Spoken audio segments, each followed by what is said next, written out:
Fala, gente. Sejam todas muito bem-vindas e bem-vindos. Eu sou o Lucas Alencastre, sou professor do Colégio Instituto Castro, colégio aqui do canal, no YouTube. E na escola eu oriento as equipes que participam da Olimpíada Nacional em História do Brasil. E eu também oriento as equipes que participam da Olimpíada de Ciências Humanas do Ceará. E a gente está aqui nesse momento agora para conversar um pouquinho sobre a UNHB, a Olimpíada Nacional em História do Brasil. Se você não conhece ainda, a UNHB ela é a maior competição que existe no país de história. E ela é organizada pelo Departamento de História da Unicamp. Então, se você não conhece ainda, entra lá no site da Olimpíada, vê como é que funciona. Mas eu também vou explicar aqui para vocês entenderem mais ou menos como é que funciona a Olimpíada, tá bom? A Olimpíada, para você participar dela, você precisa de 3 pessoas, ou seja, 3 colegas seus da sua sala ou não, que estudem do oitavo ao terceiro ano. Pode ser uma pessoa do oitavo, pode ser uma pessoa do nono, pode ser uma pessoa do segundo ano do ensino médio, tanto faz, contanto que sejam 3 estudantes. Esses 3 estudantes precisam ser da mesma escola. Junto com os 3 estudantes, vocês precisam escolher um professor orientador. Na escola, no Instituto Castro, lá na Quirais, eu sou o orientador das equipes. E você precisa escolher um nome da equipe para você poder participar, tá bom? A Olimpíada, ela tem 2 processos de inscrição. O primeiro processo de inscrição da Olimpíada, ele nesse ano foi do dia 3 de fevereiro ao dia 9 de março, é um período um pouquinho mais barato. E o segundo período foi do dia 10 e vai até o dia 31 de maio, iria até o dia 24 de abril, mas devido a esse momento em que nós estamos vivendo agora, dessa pandemia, a Olimpíada ela acabou prolongando o prazo de inscrições desse segundo período de inscrição. A diferença desses 2 prazos, além da data do dia, é também o valor. O valor do primeiro prazo é um pouquinho mais barato e o valor do segundo prazo é um pouquinho mais caro. Para as escolas particulares, o primeiro período de inscrição por equipe custa R$ 78 e o segundo período de inscrição por equipe custa R$ 120. Como é que você vai saber tudo isso? Como é que você vai fazer a inscrição? Você vai no site da Olimpíada, que é esse aqui, ó, www.olimpiadadehistoria.com.br, tá bom? Essa Olimpíada ela é composta, ela é quase toda online e ela é composta por 6 fases online e uma fase presencial. As 6 fases online, a primeira fase, ela tem 10 questões e uma tarefa. Segunda fase, 10 questões e uma tarefa. Terceira fase, 11 questões e uma tarefa. Quarta fase, 11 questões e uma tarefa. E a quinta fase é uma tarefa. A sexta fase é uma tarefa, que é a última fase online. E a sétima fase é uma fase presencial que ocorre na Unicamp, na Universidade de Campinas, departamento de História, organizado pelo Departamento de História, mas não ocorre no Departamento de História, tá bom? Mas ocorre na Unicamp. Ou seja, quando chega na última fase, que geralmente ocorre em agosto, os estudantes do Brasil todo que conseguiram passar por todas as fases, chegar até as últimas fases, eles se deslocam até Campinas para participarem dessa última fase, que é uma fase presencial. Você pode até estar se perguntando, a Olimpíada é fácil, é difícil ir para a última fase? A Olimpíada, não é assustando, mas é um pouquinho difícil de ir para a última fase, tá bom? São muitos estudantes inscritos, são muitas equipes inscritas, são muitas escolas inscritas. Lembre-se que a Olimpíada, a UNHB, ela é uma Olimpíada a nível nacional, então tem muita gente que participa dessa Olimpíada. E mesmo ela sendo muito difícil, o IC estava lá no ano passado, tá bom? No ano passado nós estávamos na final, nós participamos, a nossa primeira a participação praticamente na Olimpíada, e nós já conseguimos êxito de ir até a final, dos inúmeros e inúmeros estudantes que participaram desse processo. Só para você ter ideia como é muito concorrido, no início da Olimpíada geralmente se inscrevem, no ano passado, se não me engano, se inscreveram 18 mil equipes, 18 para 19 mil equipes. E no final, vão apenas para a final lá em Campinas, em torno de 300 equipes. Aqui tem 200, mas no ano passado eles colocaram 314 equipes na final.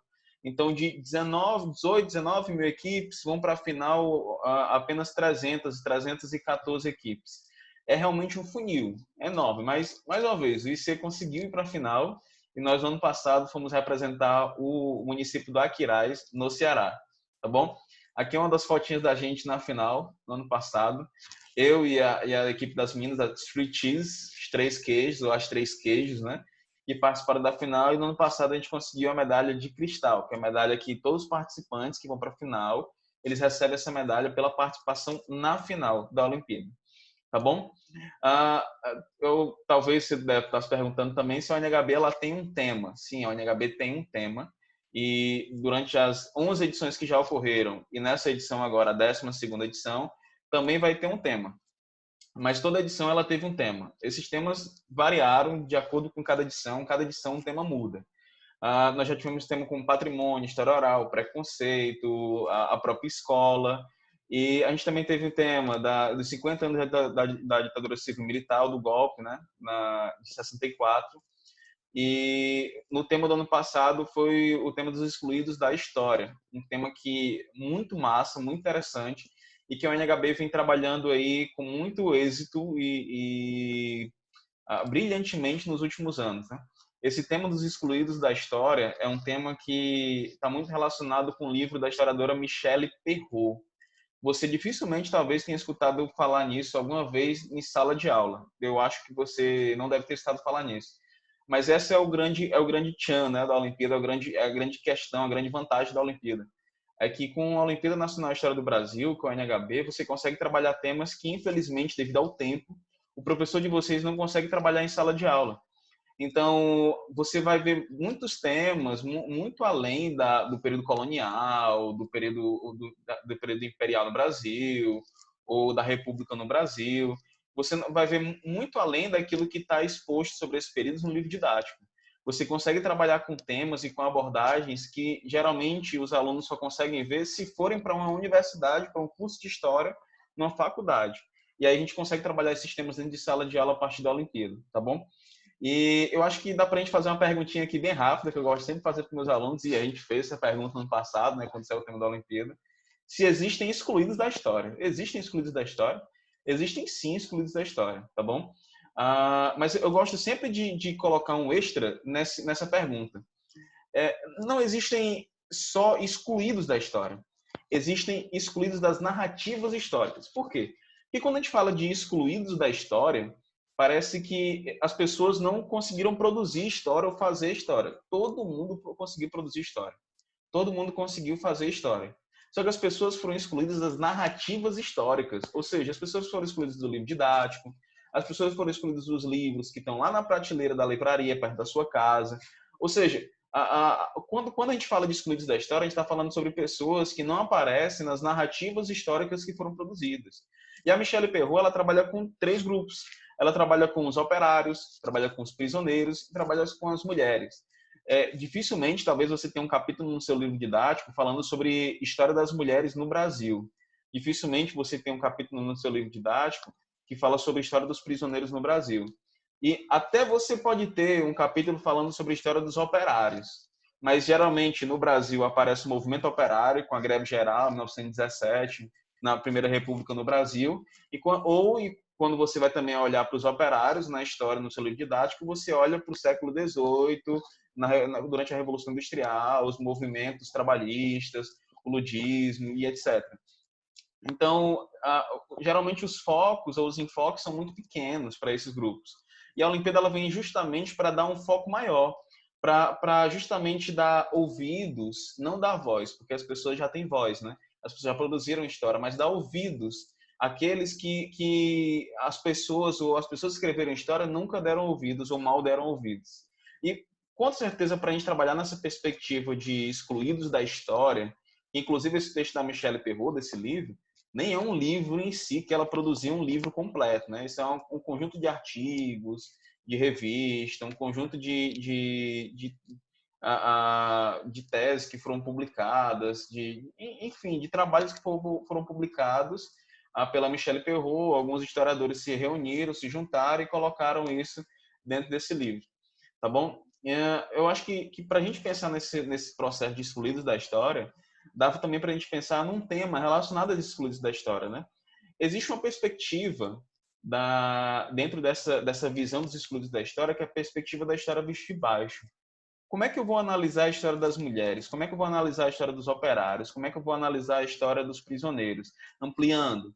Como é que eu vou analisar a história do movimento negro, do movimento preto no Brasil? Como é que eu vou analisar a história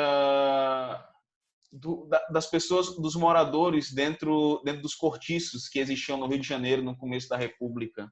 Como é que eu vou analisar a história da população mais pobre? Como é que eu vou analisar a história dos soldados? Como é que eu vou analisar a história dos trabalhadores? Como é que eu vou analisar a história do povo, da massa? Isso tudo, talvez, dê para ser analisado segundo a perspectiva da história vista baixo. E essa perspectiva, eu acho que dá para a gente começar pensando nela a partir de algumas perguntas. O que é a história de vista e baixo? Não, eu vou nem dar a solução logo para vocês, não. Eu queria fazer algumas 5 perguntas para vocês, só para que a gente comece a refletir sobre o que é essa história de vista e baixo, né? E como isso pode ajudar na análise dessa história dos excluídos. A primeira pergunta que eu acho que dá para a gente fazer é essa. Quem perseguiu a família real portuguesa em 1808?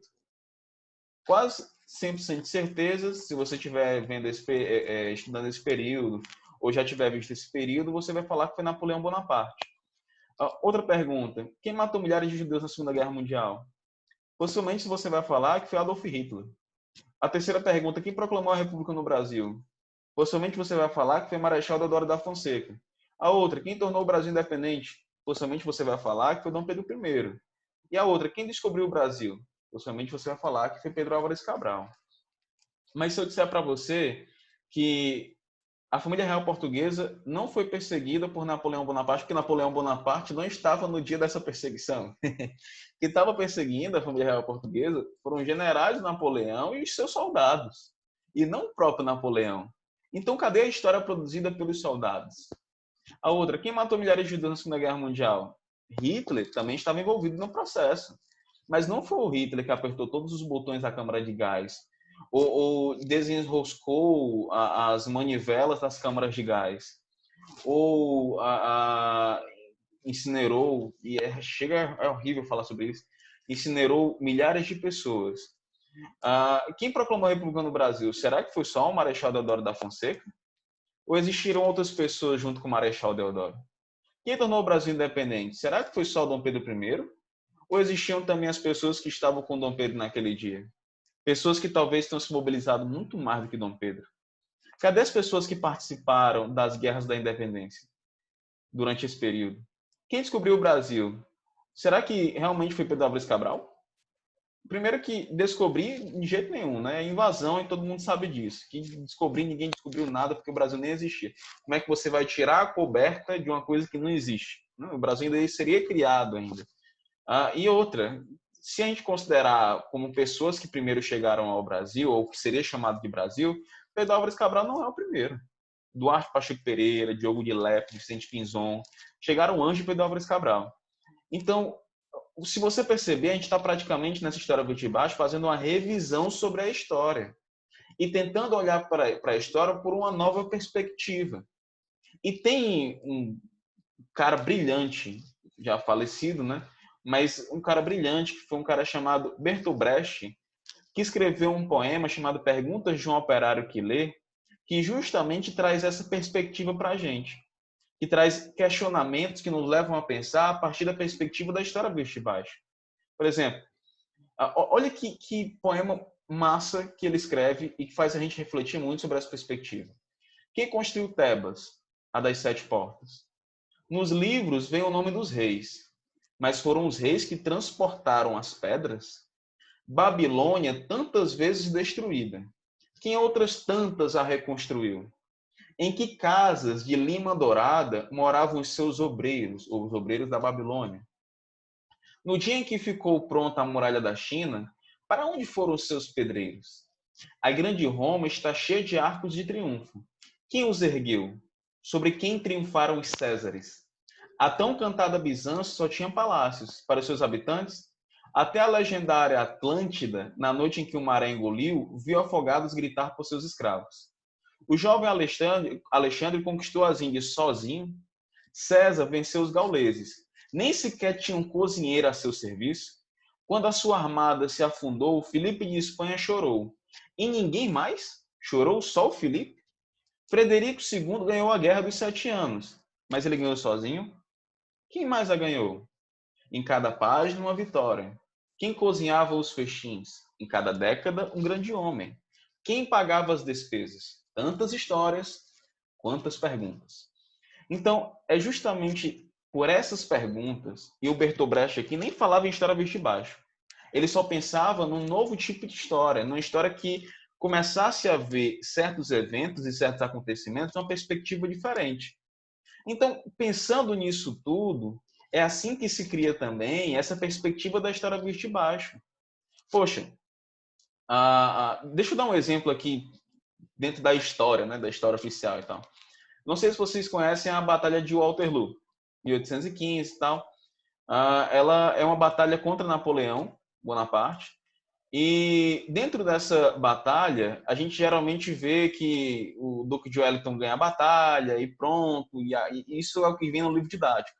Só que, será que existiram? Cadê as pessoas que participaram dessa batalha? Será que dá para ver essa batalha de outra perspectiva? Olha que massa. Esse textinho aqui que eu vou ler para vocês está dentro de um texto de um cara chamado Jim Sharp. O nome do texto é História Vista de Baixo. E está dentro do livro do Peter Burke, que é a escrita da história. E olha que massa. O Jim Sharp ele coloca um trecho de uma carta de um soldado que está guerreando dentro da Batalha de Waterloo. E isso dá uma nova visão sobre essa história vista de baixo. Olha que massa. Os outros dias de luta terminaram. Os 3 dias de luta, desculpa, terminaram. Estou salvo, isto é o que importa. Descreverei agora e em toda oportunidade os detalhes do grande acontecimento, ou seja, o que pude dele observar. Amanhã do dia 18 de junho surgiu sobre nós e nos encontrou ensopados de chuva, entorpecidos e tremendo de frio.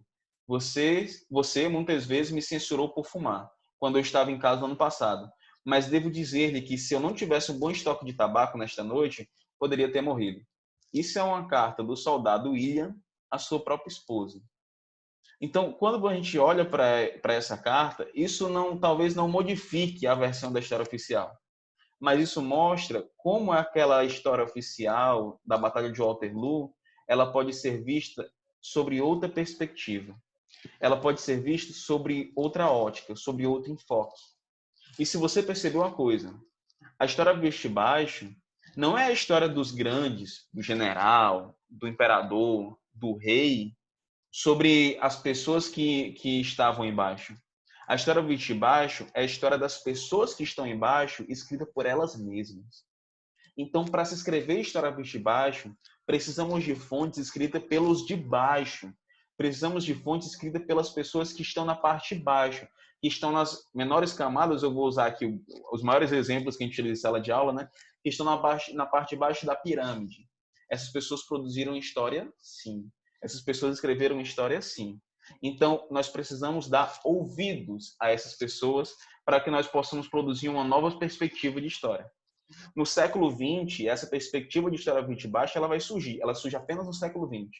Por que ela surge apenas no século XX? Porque o século XX é o momento em que nós teremos um grande, eu vou chamar de avanço, mas é uma grande mudança, tá bom? Dentro da escrita da história. Porque no século XX, no começo do século XX, a gente tem a criação da Escola dos Análises. A Escola dos Análises é uma concepção filosófica da história, um modo de se produzir história, pensado por Lucien Febvre e Marc Bloch. Esses dois caras juntos, eles começam a produzir a Revista dos Análises e tentam criar a história de uma nova forma, utilizando várias ciências, sendo interdisciplinar, utilizando a geografia, a literatura, a filosofia, as ciências sociais, e utilizando novas fontes também, como a história oral, que até aquele momento não poderia ser utilizada para se produzir um livro de história. E aí, bebendo dessa escola dos análises, é que se cria a história vista e baixo, tá bom? Então, no mais, o que é a história vista e baixo? A história vista e baixo é a história do ponto de vista dos que estão embaixo. A gente até gosta de chamar de história vista e baixo, que é a versão ou a visão porão-sótão. Como assim, né? Parece que todos os acontecimentos, se a gente pensar na história como uma casa, parece que todos os acontecimentos oficiais eles estão no corredor principal da casa. Só que existem pessoas que podem estar olhando esses acontecimentos principais do sótão, da parte de cima da casa, ou do porão, da parte de baixo da casa. Então, a história vista de baixo é olhar a história do porão da casa ou olhar a história do sótão da casa. Ou seja, você está olhando o mesmo acontecimento, só que você está olhando de focos diferentes, né?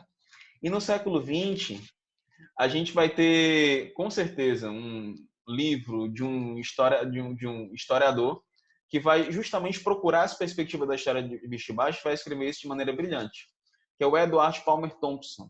Ele escreve um livro chamado A Formação da Classe Operária Inglesa, e olha que massa o trecho do livro dele para a gente praticamente finalizar aqui. Ó. Estou procurando resgatar o pobre descalço, o agricultor ultrapassado, o tecelão do tear manual, obsoleto, o artesão utopista e até os seguidores enganados de Joanna, da enorme condescendência da posteridade. Ou seja, ele está pensando em resgatar as pessoas da falta de zelo das pessoas do futuro. Não entendi, como assim, né? Pense, ó, a história do artesão que ele coloca aqui, né, do pobre descalço, do agricultor, ela foi valorizada pelas pessoas no futuro? Não foi. Então, a ideia do Edward Thompson, ou do Thompson, é justamente resgatar a história dessas pessoas. A história dessas pessoas que foi por muito tempo esquecida e, infelizmente, na posteridade, nem foi lembrada ou nem foi escrita pelos historiadores que estão na posteridade, no futuro. Olha aqui que massa. Suas habilidades e tradições dessa pessoa podem ter se tornado moribundas. Sua hostilidade ao novo industrialismo, está falando de formação da classe operária, né? Ao novo industrialismo pode ter se tornado retrógrada. Seus ideais comunitários podem ter se tomado fantasias. Suas conspirações insurrecionais podem ter se tornado imprudentes. Mas eles viveram nesse período de extrema perturbação social. E nós, não. Ou seja, por mais que a gente escreva histórias sobre os operários, por mais que a gente escreva histórias sobre as mulheres, sobre os prisioneiros, se nós utilizarmos a fonte produzida por essas pessoas, nós teremos talvez uma aproximação muito maior ao que realmente estava acontecendo naquele momento. Não uma verdade, nós nunca alcançaremos a verdade porque não existe verdade absoluta na história, mas nós possivelmente conseguiremos alcançar uma versão da história que traga mais detalhes sobre aquilo sobre aquilo que aconteceu, sobre aquilo que estava acontecendo naquele período. Porque não adianta, nós podemos escrever vários textos, vários livros sobre mulheres, sobre trabalhadores, sobre prisioneiros, mas nós nunca teremos os sentimentos daquelas pessoas. Nós nunca saberemos o que aquelas pessoas sentiram, o que aquelas pessoas quiseram passar naquele momento. Porque aquelas pessoas passaram por aquilo. Nós não. Tá bom? Então, para a gente finalizar aqui, uma das maiores vantagens sobre esse tipo de história é a possibilidade de escrever uma síntese mais rica da compreensão histórica, de fundir a história da experiência do cotidiano com a temática dos textos mais tradicionais de história. É você fundir, por exemplo, a história da abolição da escravidão no Brasil com a experiência das pessoas que foram escravizadas no Brasil. É você conseguir fundir a história do movimento operário no Brasil com a experiência dos operários que participaram daquele movimento. É você conseguir fundir a história dos que estão embaixo com os tipos ou os temas mais tradicionais do livro didático. E isso, além de tudo, dá até uma certa empatia, um certo interesse a mais pela história, né? Você talvez vê uma história que você não viu ainda, uma história de uma perspectiva diferente, talvez até dê mais interesse sobre aquela história para estudar aquela história, tá bom? Bom, essa foi uma discussão bem rápida só sobre um tema da Olimpíada do ano passado. Claro que a gente não discutiu só isso em sala de aula, tem muitas coisas para serem discutidas em sala de aula, mas eu quis trazer isso para vocês, só para vocês verem mais ou menos quais são as discussões trabalhadas dentro da Olimpíada Nacional de História do Brasil, tá bom? Mais uma vez, o Instituto Castro, brilhantemente, conseguiu ter êxito no ano passado e nós estamos trabalhando firmemente, fortemente, para a gente conseguir ter mais êxito durante esse ano e no próximo ano, né? Como assim no próximo ano? Tem uma mudança aqui para a gente finalizar nossa aula na Olimpíada nesse ano para quem quiser participar ainda. O prazo de inscrição, o segundo prazo, vai até o dia 31 de maio. Então, já aumentaram o prazo, prolongaram o prazo e até 24 de abril, agora vai até dia 31 de maio. Então, aproveite para se inscrever, tá bom? Junta um dinheirinho aí, tenta participar. Escolas públicas, particulares, tanto faz. As duas escolas podem participar, tanto públicas como particulares. Para as escolas públicas, o valor é um pouquinho menor, para as escolas particulares, o valor é um pouquinho maior. Então, tente participar, tente fazer parte desse momento, porque vale muito, muito, muito a pena. Então, até dia 31 de maio, você pode se inscrever. Todos os anos, as fases da Olimpíada acontecem no primeiro semestre do ano, só que devido à pandemia que nós estamos passando, agora as fases online da Olimpíada elas vão ocorrer no segundo semestre de 2020, no segundo semestre desse ano. E a final presencial lá na Unicamp, que sempre acontece em agosto, nesse caso, nessa edição da Olimpíada, nessa ONHB 12, ONHB de 2020, acontecerá no próximo ano, ou seja, em 2021, tá bom? Então dá tempo, se prepara, se liga. Essa Olimpíada é muito massa. Faça parte disso e faça como o Instituto Castro, que cada vez mais valoriza as Olimpíadas, tá bom? Seja a Olimpíada de Humanas, seja a Olimpíada de Matemática, seja a Olimpíada de Naturezas, mas cada vez mais o Instituto valorizando a Olimpíada. Então, seja um grande participante desse momento, desse evento. Essa Olimpíada, mais uma vez, é incrível, é emocionante. Só quem viveu sabe realmente como é, tá bom? Pessoal, muito obrigado pela atenção de vocês. Estamos finalizando por aqui, né? Espero que vocês tenham gostado dessa breve explicação sobre a Olimpíada. Valeu, valeu. Grande abraço em todos. Valeu, gente.